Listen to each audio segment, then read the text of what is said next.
பெண்ணாடம் அருகே வேளாற்றங்கரையில் உள்ள தடுப்பு அணை சுவர் விரிசல், பொதுமக்கள் அச்சம்.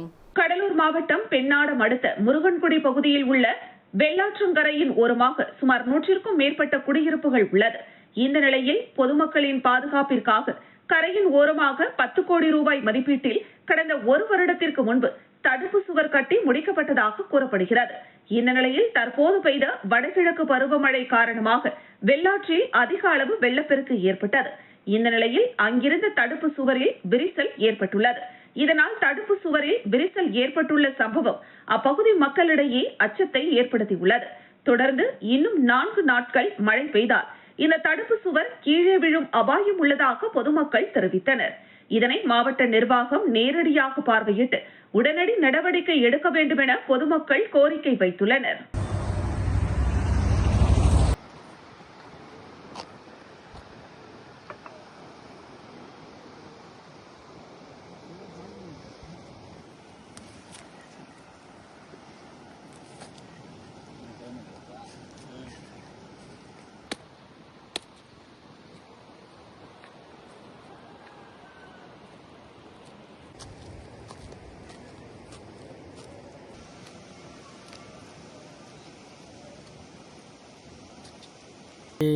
கரையோரம் தடுப்பானை கட்டினாங்க.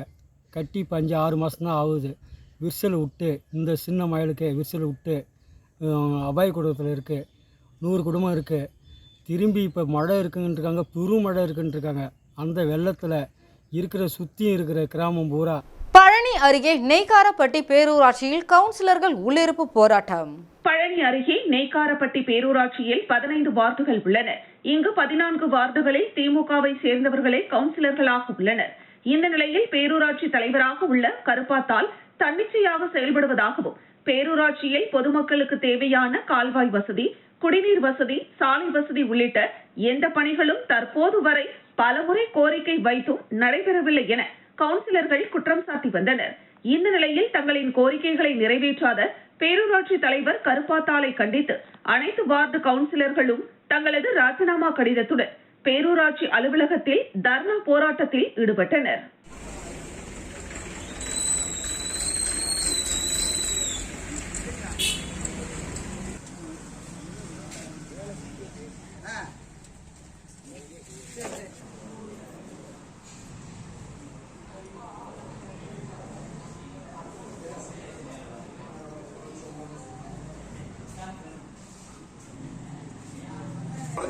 அந்த ஜாமை மாற்றணும்னா அதை யார் வாங்கி கொடுக்கறது? அப்ப அந்தந்த கவுன்சிலரே வாங்கி கொடுக்கறதா? அந்தந்த கவுன்சிலர் செலவு பண்ணி காசு செலவு பண்ணக்கூடாது. வேலை செய்யறது எந்த முக்கியமான மட்டும் தான் ரிலீஸ் பண்ணிட்டு அவங்க வேலையை முடிச்சுட்டு போயிடுறாங்க. நாங்க சொன்ன வேலை உள்ள வாழ்க்கை மட்டும் பாருங்க. உளுந்தூர்பேட்டையில் 64 ஆண்டுகளுக்கு பிறகு ஸ்ரீ சுப்பிரமணிய சுவாமி திருக்கோவில் நிலத்தை சென்னை இந்து அறநிலைத்துறை துறை ஆணையத்தின் உத்தரவின்படி 9 கடைகளுக்கு இந்து அறநிலைத்துறை அதிகாரிகள் சீல் வைத்தனர். கள்ளக்குறிச்சி மாவட்டம் உளுந்தூர்பேட்டை நகராட்சியில் கடந்த 2006ஆம் ஆண்டு முதலாவது கூடுதல் மாவட்ட உரிமையியல் நீதிமன்றம் மற்றும் நடுவர் நீதிமன்றம் எண் 1 ஸ்ரீ சுப்பிரமணிய சுவாமி திருக்கோவில் 1, ஸ்ரீ சுப்பிரமணிய சுவாமி திருக்கோவில் செயல் அலுவலர் 2 தாவா வழக்கு சிவில் நீதிமன்றத்தில் OS 210 கீழ் 2006 அசல் வழக்கில் பிரதிவாதியாக சீனிவாசன், குழந்தைவேலு, சத்யநாராயணன், முரளி, கிருஷ்ணன், சுப்பிரமணியன், பிரேமா உள்ளிட்ட 18 நபர்கள் பிரதிவாதியாக சேர்த்து வழக்கு தாக்கல் செய்யப்பட்டு நடைபெற்று வரும் பொழுது பிரதிவாதி தரப்பை சார்ந்த நல்லதம்பி பிள்ளை என்பவர் கடந்த 1961ஆம் ஆண்டு அக்டோபர் 28ஆம் தேதியில் அப்போதைய இந்து அறநிலையத்துறை ஆணையரால் உத்தரவுப்படி வாடகைதாரராக வாடகை வந்தார் என்றும் இதற்கு முன்பாக 1960ஆம் ஆண்டு டிசம்பர் மாதம் 7ஆம் தேதி அன்று அப்போதைய இந்து அறநிலையத்துறை ஆணையரிடம் மாதம் 50 ரூபாய் என 45 ஆண்டுகளுக்கு பதிவு செய்யப்பட்ட வாடகை ஏற்படுத்திக் கொண்டதாகவும் நல்லதம்பி பிள்ளை என்பவர் வழக்கறிஞர்கள் மூலம் அவரது ஆவணங்களை தாக்கல் செய்து நடத்தினார். அந்த ஆவணங்களின் அடிப்படையில் இந்து அறநிலையத்துறை கட்டுப்பாட்டில் உள்ள ஸ்ரீ சுப்பிரமணிய சுவாமி திருக்கோவிலுக்கு ஆதரவாக நீதிமன்றம் உத்தரவு பிறப்பித்தது. அதனை எதிர்த்து வாரிசுதாரர்கள் பவர் ஏஜென்ட் மூலம் மாதம் 10,000 ரூபாய் வாடகை தருவதாக சார்பு நீதிமன்றத்தில் OS 37 கீழ் 1999ஆம் ஆண்டு மேல்முறையீடு செய்தபோது கீழமை நீதிமன்றத்தில் உத்தரவு அமல்படுத்த வேண்டும் என்று மனுவை தள்ளுபடி செய்தது. மேற்படி நல்லதம்பி பிள்ளை ஒப்பந்தத்தின்படி 1960ஆம் ஆண்டு டிசம்பர் மாதம் 7ஆம் தேதி முதல் 2005ஆம் ஆண்டு டிசம்பர் மாதம் 6 என்றாலும் 2006ஆம் ஆண்டு அக்டோபர் மாதம் 28 என்றாலும் வாடகை குத்தகை முடிந்துவிட்டது என்று இந்து அறநிலையத்துறை ஆணையம் சென்னை 34 என்ற முகவரியில் உள்ள HRNC CE நீதிமன்றத்தில் கடந்த 2022ஆம் ஆண்டு அக்டோபர் மாதம் 28ஆம் தேதியன்று உத்தரவின்படி ஸ்ரீ சுப்பிரமணிய சுவாமி திருக்கோவில் இடத்தை உடனடியாக மீட்க வேண்டும் என்று ஆணை பிறப்பித்த 9 கடைகளுக்கு இந்து அறநிலையத்துறை அதிகாரிகள் குழு உறுப்பினர்கள் மற்றும் காவல்துறை, வருவாய்த்துறை, பல்வேறு அரசியல் கட்சியினர்கள் முன்னிலையில் கடைகளுக்கு இந்து அறநிலையத்துறை அதிகாரிகள் சீல் வைத்தனர். இதனால் அங்கு பரபரப்பு ஏற்பட்டது.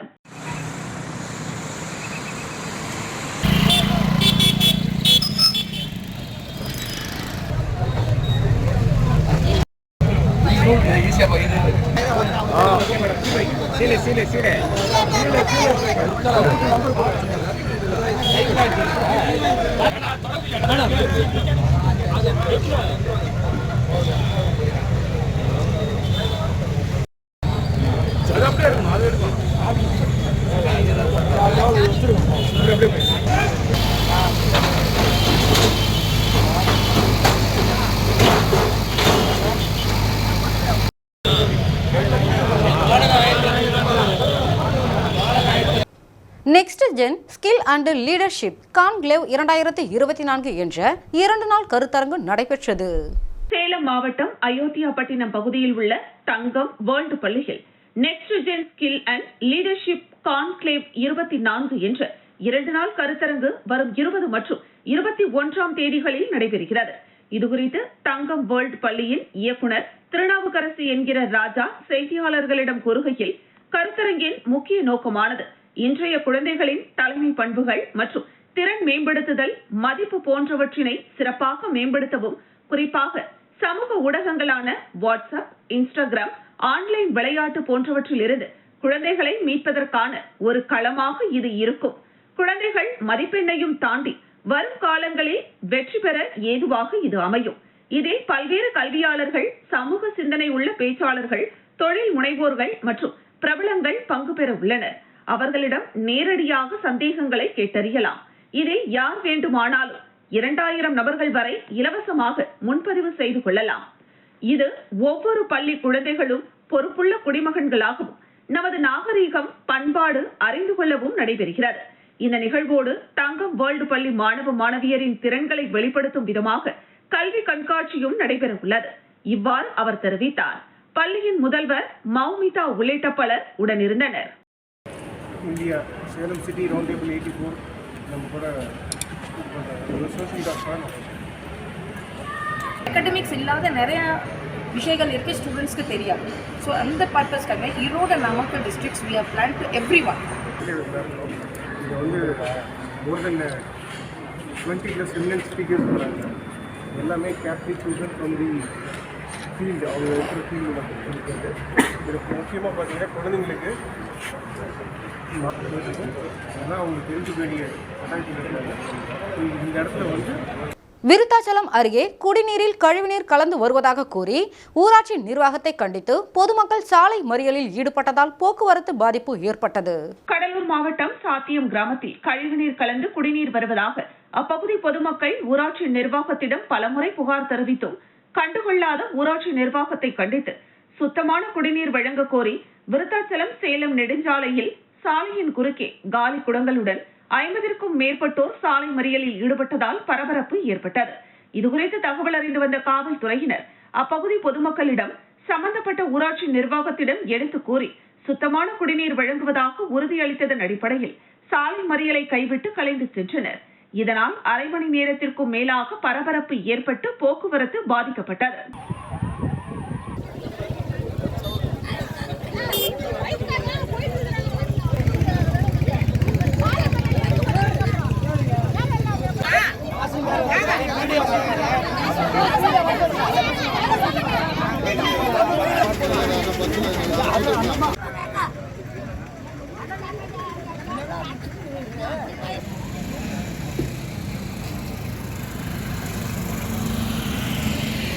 கிழக்கு கடற்கரை சாலையில் சிதலமடைந்த சாலைகளை உடனடியாக சரி செய்ய சம்பந்தப்பட்ட தேசிய நெடுஞ்சாலை துறையினர் நடவடிக்கை எடுக்க வேண்டும் என்று பொதுமக்கள் கோரிக்கை விடுத்துள்ளனர். பெஞ்சல் புயலால் மரக்காணம் மற்றும் சுற்றுப்புற பகுதிகளில் கனமழை பெய்தது. இந்த கனமழையால் வரலாறு காணாத வகையில் பக்கிங்ஹாம் கால்வாயில் வெள்ளப்பெருக்கு ஏற்பட்டது. இதனால் பக்கிங்ஹாம் கால்வாயில் அருகில் இருந்த பல கிராமங்களில் வெள்ளம் சூழ்ந்தது. இந்த வெள்ளப்பெருக்கானது மரக்காணம் அருகே கூனிமேடு ஊராட்சிக்கும் செட்டிநகர் ஊராட்சிக்கும் இடையில் சுமார் 2 கிலோமீட்டர் தூரத்திற்கு கிழக்கு கடற்கரை சாலையில் வெள்ளம் சூழ்ந்தது. இதன் காரணமாக அந்த பகுதியில் சுமார் 4 அடி உயரத்திற்கு சாலையில் தண்ணீர் தேங்கியது. இதனால் அப்பகுதியில் வாகனங்கள் செல்ல காவல்துறை சார்பில் தடை விதிக்கப்பட்டது. மேலும் இந்த வெள்ளம் சூழ்ந்த கிழக்கு கடற்கரை சாலையின் 2 பக்கமும் வாகனங்கள் செல்ல முடியாத வகையில் தடுப்பு கட்டைகள் அமைத்து இரவு பகலாக ஒரு வாரமாக காவல்துறையினர் பாதுகாப்பில் ஈடுபட்டிருந்தனர். இதன் காரணமாக சென்னை மற்றும் புதுவைக்கு கிழக்கு கடற்கரை சாலை வழியாக வரும் அனைத்து வாகனங்களும் மாற்று வழியில் செல்ல காவல்துறை சார்பில் அறிவிக்கப்பட்டது. இதனால் சுமார் 3 கிலோமீட்டர் தூரம் வாகனங்கள் ஒரு வாரமாக செட்டிநகர், அம்பேத்கர் நகர் வழியாக சுற்றி செல்லும் நிலை ஏற்பட்டது. இந்த நிலையில் பக்கிங்ஹாம் கால்வாயில் ஏற்பட்ட வெள்ளப்பெருக்கு படிப்படியாக குறைய துவங்கியது. இதன் காரணமாக கிழக்கு கடற்கரை சாலையில் சூழ்ந்திருந்த வெள்ளமும் முற்றிலும் வடிந்துவிட்டது.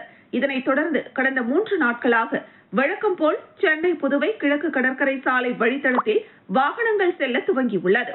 ஆனால் வெள்ளம் சூழ்ந்த பகுதியில் சாலையில் ஏற்பட்ட அரிப்பு காரணமாக அந்த பகுதியில் சாலைகள் முற்றிலும் சிதலமடைந்து குண்டும் குழியுமாக காணப்படுகிறது. இதனால் அவ்வழியாக செல்லும் வாகன ஓட்டிகள் மிகுந்த சிரமத்துடன் செல்லும் நிலை உள்ளது. இதிலும் இரவு நேரத்தில் வரும் வாகன ஓட்டிகள் பெரும் பாதிப்பிற்குள்ளாகின்றனர். எனவே கிழக்கு கடற்கரை சாலை வழியாக செல்லும் வாகன ஓட்டிகள் மற்றும் பொதுமக்களின் நலன் கருதி சிதலமடைந்த சாலைகளை உடனடியாக சரி செய்ய சம்பந்தப்பட்ட தேசிய நெடுஞ்சாலை துறையினர் உடனடியாக நடவடிக்கை எடுக்க வேண்டும் என்று பொதுமக்கள் கோரிக்கை வைத்துள்ளனர். இதுகுறித்து திண்டிவனம் பகுதி திமுக மாணவரணி அமைப்பாளர் பாலு அளித்த பேட்டியில்,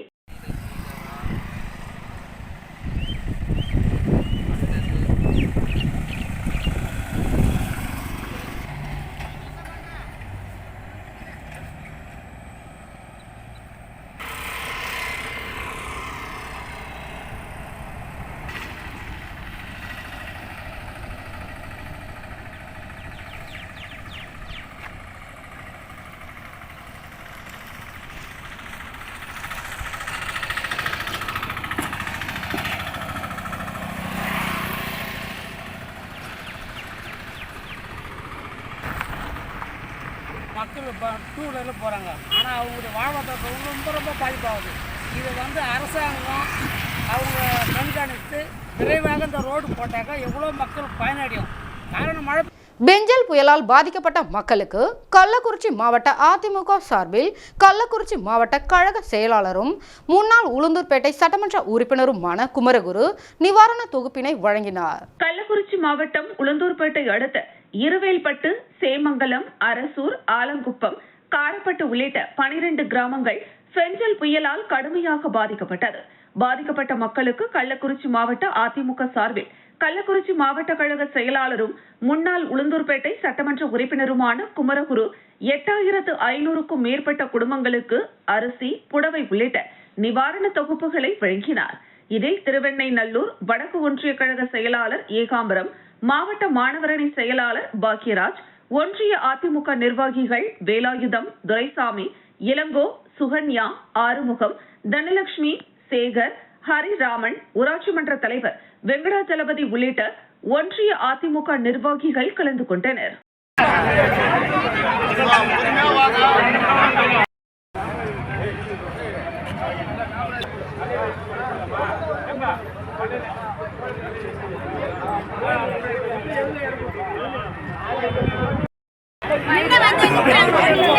கை கேட்டுங்க.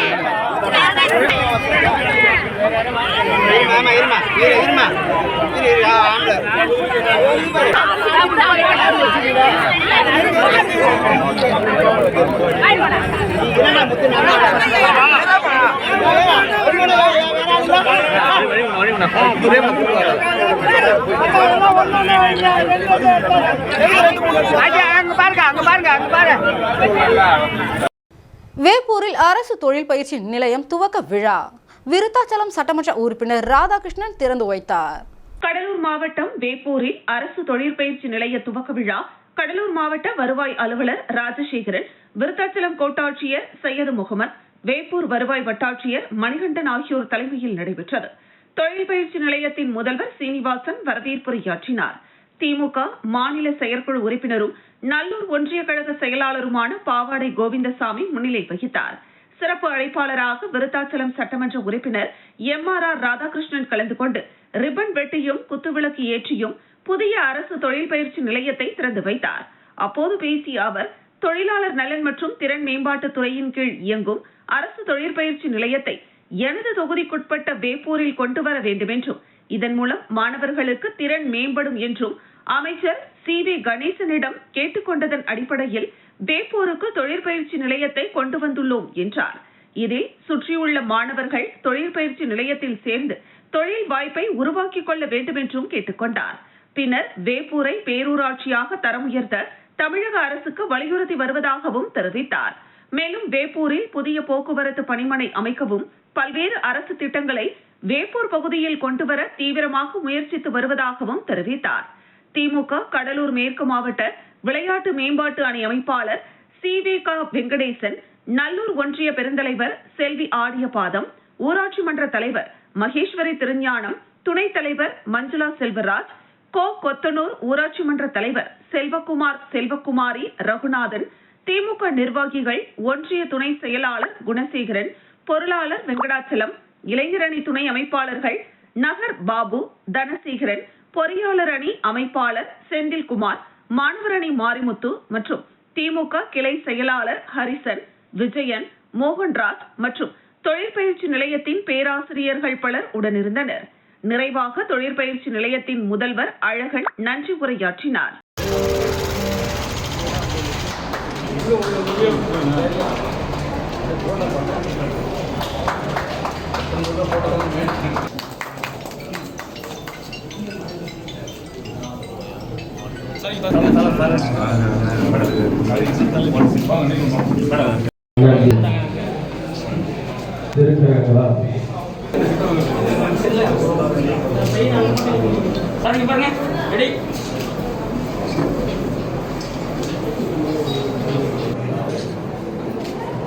Yes, Kishore.